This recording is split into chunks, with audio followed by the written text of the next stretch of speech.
we just finished taking our quiz, and we're going to go over a few of the answers. And we're going to take this day just to have an appreciation for our heart, thank it for all that it does for us. And so every day, your heart beats, which means it expands and contracts, an impressive 100,000 times a day. And this adds up to being about 2.5 billion beats per minute within an average lifetime. Your heart can actually live outside of your body. Even if all the nerves were cut off, as long as oxygen remains supplied to the heart, the electrical impulse is able to continue. And your chest is actually, it lies in the center of your heart lies in the center of your chest with the lungs surrounding it. And usually we get the conception that right hand over your heart, your left hip is usually what it is, but this is very misleading. We're going to go over a brief anatomy of the heart. And your heart is a specialized pump. And this pump is composed of 4 different chambers. So we have our right atrium, our left atrium, our right ventricle, and our left ventricle. The right atria, they serve as a receiving chamber, so the blood is pumped into there, and then the blood is passively pumped into the right ventricle at rest during exercise because it's very forceful. And the right ventricle, it sends the blood out through the semi-pulmonary valve, and it goes through the pulmonary artery that supplies the blood going close to the lungs, going close to the alveoli for gas exchange, because this only occurs in capillaries, because it needs to be only about 1 cell thick. Now, whenever the red blood cells are going through the capillaries, they are literally in a single file line. So you can see how it's very important to have just good vasodilation and constriction. And so once we come back from the lungs, it comes into the left atrium, and the left ventricle pumps out the blood to the rest of the body, so to the systemic system. And we'll also go over a brief overview of the blood flow. And so, like I had said earlier, the blood is coming from the superior vena cava and the inferior vena cava. And if you follow the blue lines, you can see how it dumps into the right atrium, then it goes through this atriovestibular valve, and it comes out to the pulmonary artery, and it goes to the lungs. And then it comes back through these branches, left pulmonary veins, and it comes into the left atrium, then it goes into the left ventricle, and through this valve, if you follow it, it goes behind this valve and it goes through the aorta to the rest of the body. And you can notice that the heart is a little bit more muscular on the left side, and this is because it has to compensate to go to the whole body. It has to go all the way to the toes. And you can see the right side, it's only pumping the blood to the lungs. So it's not necessary for that muscle to be as strong. It doesn't have as much pressure to overcome. And so we went through the flow of the blood and how gas exchange occurs. And another one of the questions was that your heart, it actually needs 2,000 gallons of blood per day. And during like an average lifespan, this would equate to 1 million barrels of blood. Now we will look at the intercalated discs, and these are tight junctions between cells. And the reason for this is you can see here, it's almost like zigzag, they're very tightly connected. And this is to ensure that these cells won't separate whenever your heart is continuously pumping every day, less than a second every time. And so this also enables for the electrical signal to be really rapid, for the impulse to occur very effectively and rapidly. And so the passage of signals from cell to cell allows the cardiac tissue to contract regularly. And it makes it an effective pump. And also, you can see this is a cardiac muscle cell, and the cardiac tissue is only found in the heart, which is pretty interesting. And this takes us to the rapid electrical impulses. Action potentials are the things that actually make your heart contract and beat. So we're just going to go over this. This is the sinoatrial node, and that's where the electrical impulses originate from. So, like I said earlier, the heart does not have to be in the body to beat. And this is the reason. That's the driver of the contraction. And so the electrical activity goes rapidly to the AV node, which is this one. And interesting with the right, you know that the sinoatrial is in the right atrium, but it also has to spread the depolarization to the left atrium. And so as it's doing this, this is the AV node, the atrioventricular node, and it's also in the right atrium. So this is essential, this pause, it pauses there so that this delay doesn't enable all four chambers to contract at the same time. Because if this were to happen, then your blood, it will not be pumped to the rest of the body. And so when this delay, once it stops, then the ventricles, this impulse runs down to the apex, the bottom of the heart, and then it spreads quickly back up. And so this motion is almost as if you're squeezing and twisting. Your heart's wringing the blood out so you can jump into the aorta, go past the pressure, and then go to the rest of your body. And so assuming a resting heart rate is approximately 75 beats per minute, a complete cardiac cycle occurs in 0.8 seconds, which is less than a second, very fast, always occurs. And so on the previous slide were vessels, and vessels are responsible for distributing oxygen and nutrients to the rest of the body, and these are very dynamic organs. They're able to vasodilate and vasoconstrict, and this is very important. The vessel walls also release a number of chemical mediators to make it vasodilate and constrict, and it also participates in blood clotting and also inflammatory responses. And here it brings us to the effects of exercise on the heart.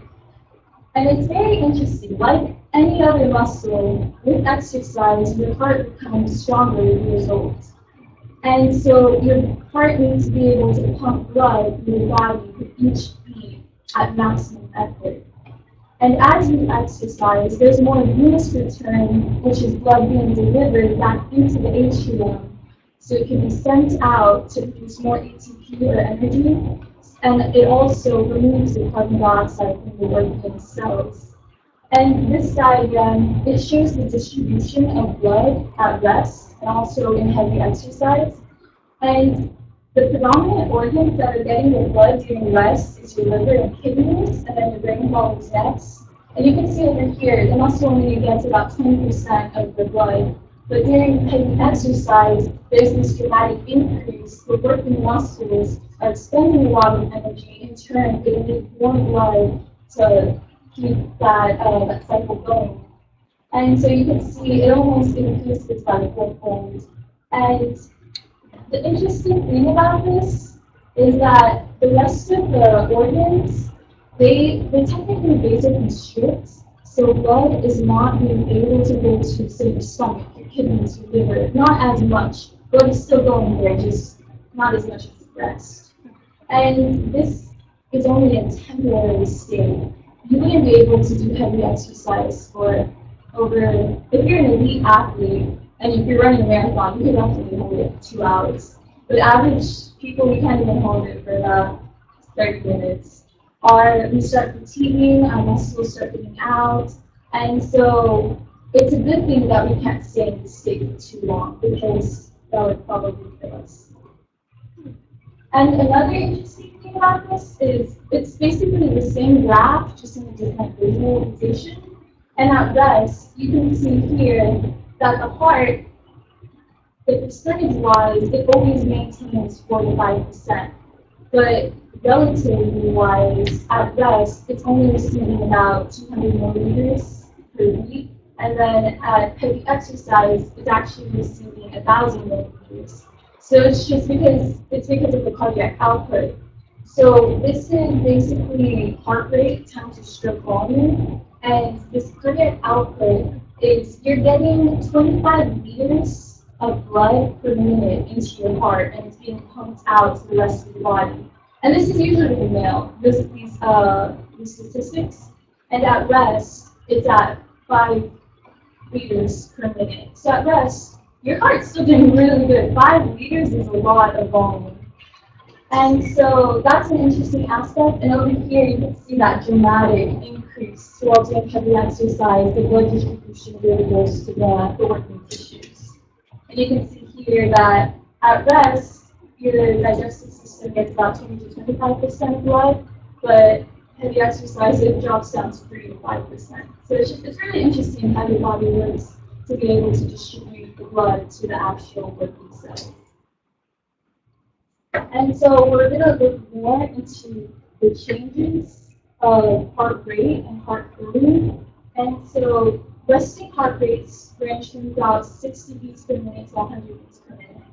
And once you engage in physical activity and you start going towards your maximum heart rate, it could range from about 100 beats per minute to 200 beats per minute. And the only reason why I have the 100 here is because some individuals, some patients that are on beta blockers, they have high blood pressure, and so if you're on beta blockers, you're not supposed to get your heart rate above 100 because you are working really hard.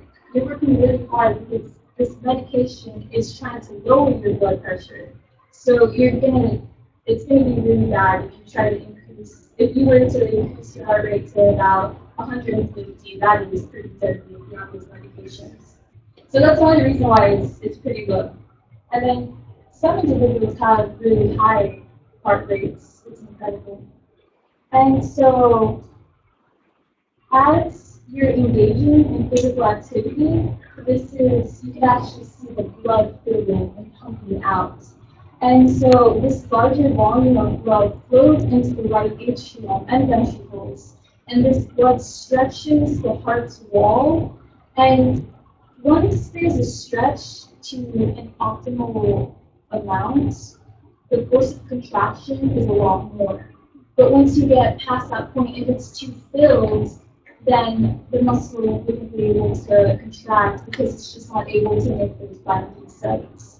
So to a certain extent, the stretch is good. An analogy for that is trying to jump as high as you can when you're like this. You don't even bend your knees. You can't get anywhere. You have to get that stretch to go up. So that's the same thing your heart's doing. It has to have that stretch so it can pump the blood rapidly into the rest of your body. And so with this increased heart rate and this increased force of contraction, this in turn increases the cardiac output. So at rest, we're at 5 liters per minute, and during this heavy exercise, we would be at 25 liters per minute. And next, we will look at the remodeling of the heart with endurance and resistant exercise. So resistant exercise adaptations it's basically the concentric hypertrophy of the left ventricle. And you can see this is a normal heart. The left ventricle, the wall is so big. But once you look at, this could be an example of a bodybuilder or maybe a powerlifter, their heart, it builds so much muscle to overcome that pressure that they're exerting. And over time, this takes years, probably like 4 years to remodel the heart, which is pretty incredible. And this is also reversible. And so this mass, it's really bad to just do resistance training because it increases the wall on the inside. So technically, your left ventricle is getting smaller, but the volume of blood isn't as much as a normal heart. And this is ineffective because if you don't have that much stretch, you don't have that much filling of blood, so it's harder for your body to send it to it's harder for your heart to send it to the rest of the body. So in this case, your heart has to work even harder. Since it's not able to push all of your blood through, it has to contract even stronger, and this makes it in turn continuously increase in muscle. And so with endurance exercise, it's actually the opposite. It typically stretches your left ventricle. So here you can see this is the aerobic exercise, and it's eccentric hypertrophy. And this is a lengthening of the chamber, if you want to say. And so this allows for a greater fill, a greater force of contraction, and it's just your blood's able to circulate a lot easier. And an interesting thing about elite aerobic athletes is that their resting heart rate is usually lower than an average person. It's common to see it from 40 to 60 beats per minute because their heart is so effective. It's able to distribute the blood with less amount of beats. And so that's really nice. And a well-known adaptation, like I said, is the reduction in heart rate. And now we will go over the effects of exercise on our vessels. So blood vessels in different regions, they are able to adjust their diameter. Like earlier I said, they can vasoconstrict and vasodilate depending on where the blood needs to go. And so most likely the working muscle will vasodilate, the arteries and vessels will vasodilate so that more blood will flow to that, and less will go to the inactive areas. And then we're going to touch a little bit on nutrition. And so this is the effects of a high-fat diet on the vessels. And you can see here, this is a normal cut section of an artery. And then once you get these ruptures, earlier I had mentioned that your blood vessels also send out inflammatory response. And whenever you have a rupture, there's inflammation so that more blood can go to that area to heal it. But in this case, it's really bad because once the inflammation and everything leaves, the plaque starts building up and it creates these fatty streaks. And it's just continuous, more plaque is building up until it's so blocked that not even red blood cells can go through. And this can create a blood clot, which can easily lead to a stroke.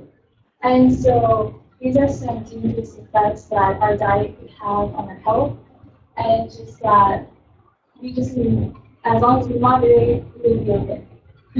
And then we'll move on to the effects of dehydration on the diet, on your vessels. And so dehydration occurs when you lose more fluid through sweat, illness, or fever, or urination compared to the amount that you consume in food and water. And whenever you're dehydrated, your blood volume decreases, so your blood is getting thicker, and it's hard for your heart to pump that around your body. And this thickness, it increases the pressure that's being exerted on these vessels, so that's another downside to being dehydrated, because you need this high compliance, you need that high elasticity for your vessels to be able to dynamically change their diameters depending on what they need to. And the effects of aging. The slide before, it was atherosclerosis, and that's predominantly lifestyle. But this is arteriosclerosis. And it comes from the Greek word, hardening of the arteries, and it's not preventable. We can slow it down, but it's not preventable. It's going to occur no matter what. And as we get older, we kind of lose that elasticity in our vessels, and they become more resistant. They have that low compliance. And so this just puts a lot of pressure on the arteries. And high blood pressure is a silent killer only because we don't feel the side effects or the symptoms as we should. We don't notice that this pressure is exerting so hard on our vessels. We don't realize that. So that's why they call it a silent killer. And thank you so much for your time.